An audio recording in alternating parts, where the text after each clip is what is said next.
तुम्हारी ये ज़हनियत है कि जो तुम्हारे सामने नहीं झुकता, जो तुम्हारे सामने नहीं बिकता, जो तुम्हारे बाप से नहीं डरता, तुम उसको चरमपंथी कहते हो। मेरे अजीज दोस्तों और बुजुर्गों, ये सोच उस शख्स की है जो बिहार का मुख्यमंत्री बनना चाहता है। क्यों मुख्यमंत्री बनना चाहता है? 15 साल परिवार को मिले। अब हमने क्या कहा, मजलिस ने क्या कहा, जब 3.5% के मल्ला बरादरी वाले उप मुख्यमंत्री बनने का ऐलान करते हैं, तो फिर 17% मुसलमान अल्पसंख्यक समाज के क्या करेंगे?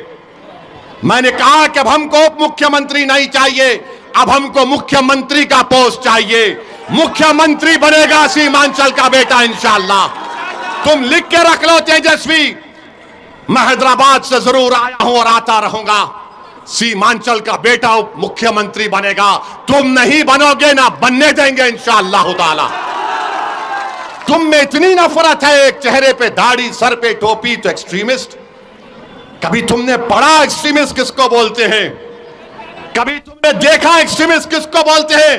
अरे सुन तेजस्वी, जब भारत को जरूरत पड़ी पाकिस्तान के आतंकवाद के उस बुज़दिलाना हमले पहलगाम के बाद, तो जब मैंने भारत के पक्ष में बोलना शुरू किया, तो पाकिस्तान के जालिम लोग बोल रहे थे कि भारत में एक ओवैसी है जो चरमपंथी है। तो मालूम हुआ पाकिस्तान के लोगों की जबान अब तेजस्वी बोल रहा है।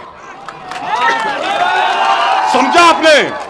पाकिस्तान में जो दहशतगर्द बैठे हैं, जिन्होंने हमारे 26 भारत के नागरिक को मारा क्योंकि वो हिंदू थे, जब ओवैसी खड़ा हुआ भारत के सालिमियत के नाम पर, तो पाकिस्तान के तमाम लोग बोल रहे ये शेरवानी, सर पे टोपी, चेहरे पे दाढ़ी, ये एक्सट्रीमिस्ट है, ये चरमपंथी है, आतंकवादी है। तो लगता है तेजस्वी तुम पाकिस्तान से ये लफ्ज उठाए हो। इतनी मोहब्बत तुमको पाकिस्तान से हो गई तेजस्वी।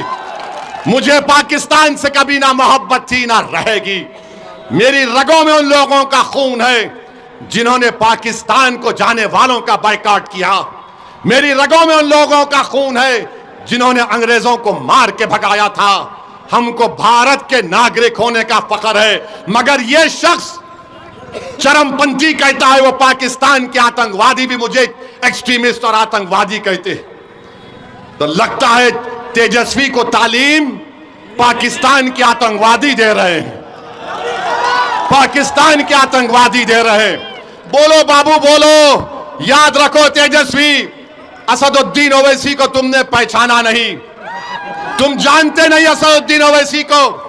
मैं बागों में चलकर, चमन में चलकर यहां तक नहीं पहुंचा सीमांचल को। मैं 4 मरतबा जेल को गया हूं। एक वक्त 45 दिन अकेले जेल में था, जेल की कोठरी में था। चंद्रबाबू नायडू समझ रहा था कि ओवैसी को अकेले जेल की कोठरी में रखने से ये टूट जाएगा। मैं टूटा नहीं, मेरे अल्लाह का करम था। मैं दुआएं करता था, मस्जिद उस जेल में नमाजें पढ़ता था और अल्लाह से दुआ करता था कि रब्बे करीम, जेल को जाना सुन्नत है, तू मेरी इस चीज को कबूल कर ले। और मेरे जिंदगी का अजीम मकसद ये है, जेल में मैंने दुआ की कि परवरदिगार, ये जिंदगी तेरी दी हुई अमानत है। मेरी आंख तू बंद करने से पहले मेरी एक ही दिली तमन्ना है कि गरीब और मजलूम अवाम की एक सियासी क़ियादत खड़ा कर दे। जेल में मैंने दुआ की थी, नहीं मालूम आज मैं सीमांचल को आ गया। आपसे बात कर रहा हूं, 29-28 साल पुरानी बात कर रहा हूं, और ये आकर कहता है चरमपंथी, आतंकवादी। तेजस्वी तुमको बहुत भारी पड़ेगा। 11 तारीख के दिन जब कोचा दामन की जनता जाएगी तो वोट डालेगी दलालों के लिए नहीं, बल्कि शराफत के नाम पर वोट डालेगी इंशाअल्लाह ताला। तुमने मुझे एक्सट्रीमिस्ट कहा ना, अब तुम देखते जाओ। अरे ये जबान बहुत दराज है। याद रखो, जब ओवैसी ने कहा कि 17% का मुख्यमंत्री होगा, अब्दुल्ला का बेटा मुख्यमंत्री होगा, ईसा का बेटा, फातिमा का बेटा बिहार का मुख्यमंत्री होगा, तो लोग इंशाअल्लाह, तो लोगों ने कहा तेजस्वी को बड़ी तकलीफ हुई, वो बहुत परेशान है, ये ओवैसी क्या बोल रहा है। अरे बाबू, ख्वाब देखना गुनाह नहीं है, दुआ करना गुनाह नहीं है, मगर ख्वाब और अपने अज़ाइम को, अपने ख्वाहिशों को पूरा करना, अगर उसमें इखलास है तो अल्लाह कामयाबी देने वाला है। यादव 14% है और तेजस्वी 36% यादव को टिकट देता है। इजहार अस्वी को इस्तेमाल किया, पीठ पे खंजर मारा और जिसमें ज्यादा जहर था उसको टिकट दे दिया। और हम चरमपंथी हैं, हम एक्सट्रीमिस्ट हैं। बताओ मेरे अजीज दोस्तों और बुजुर्गों, कोचा दामन की जनता आपने हमेशा मजलिस का साथ दिया। इजहार अस्वी साहब को आपने 79,000 वोट देकर कामयाब किया। पार्लियामेंट के इलेक्शन में 2024 में 65,000 वोट सबसे ज्यादा आपने अख्तरुल ईमान को दिए। ये कोचा दामन पे इंशाअल्लाह ताला आपको मजलिस के परचम को लहराना है, यहां से सरवर आलम को कामयाब करना है। और अगर जिसके दिल में इजहार अस्वी से मोहब्बत है वो इजहार अस्वी की तकलीफ को भी समझो, और जिसके दिल में ये मानता है कि ओवैसी चरमपंथी नहीं है तो आपको क्या करना है आप जानते हैं। बताओ कोचा दामन की जनता, क्या ओवैसी आतंकवादी है? क्या ओवैसी चरमपंथी है? क्या ओवैसी एक्सट्रीमिस्ट है? जरा जोर से बोलिए, बहरों को सुनाई नहीं देता पटना के।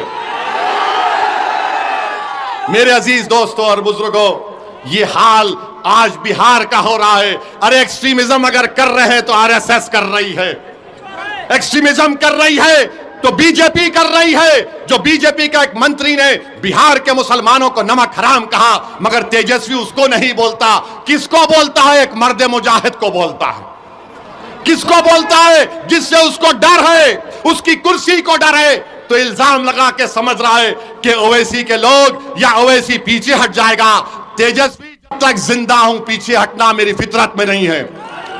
मर जाऊंगा मगर पीछे नहीं उठूंगा सीमांचल के लिए।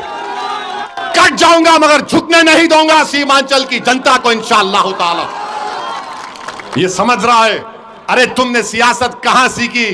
हम जब पैदा हुए तो हमारे अब्बा ने, मरहूम बाप ने, अल्लाह उनकी मग़फ़िरत करे, एक बड़े अहले दिल को बुलाकर कहा कि हमारे कान में अज़ान दो। उसके बाद हमारे अब्बा ने कहा सियासत सियासत सियासत सियासत। हम सियासत को जानते हैं और तुम्हारे जैसे लोगों को तो उंगलियों में खेल लूंगा इंशाअल्लाह ताला।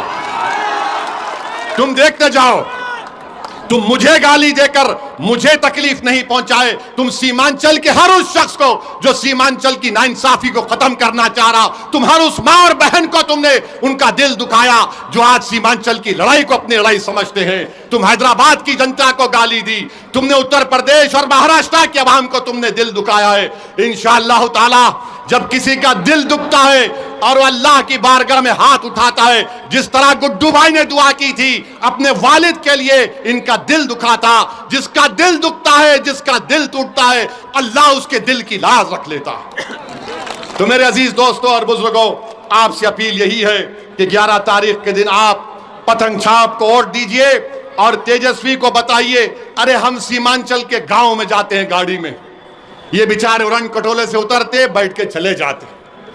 आज 2-3 दिन पहले जब गाड़ी से सफर करने का मौका मिला, सीमांचल के बहुत ही दूर दराज के गांव में गए। 8 साल के 7 साल के बच्चे, हम नमाज पढ़ने के लिए गए असर की, तो बाहर निकले तो हमारी बहनें माएँ ठहरी हुई थी, इज्जतदार बुजुर्ग खड़े हुए थे, नौजवान तो बेचारे पलायन कर चुके। तो बच्चे 8 साल के बोले पतंग छाप पतंग छाप पतंग छाप पतंग छाप।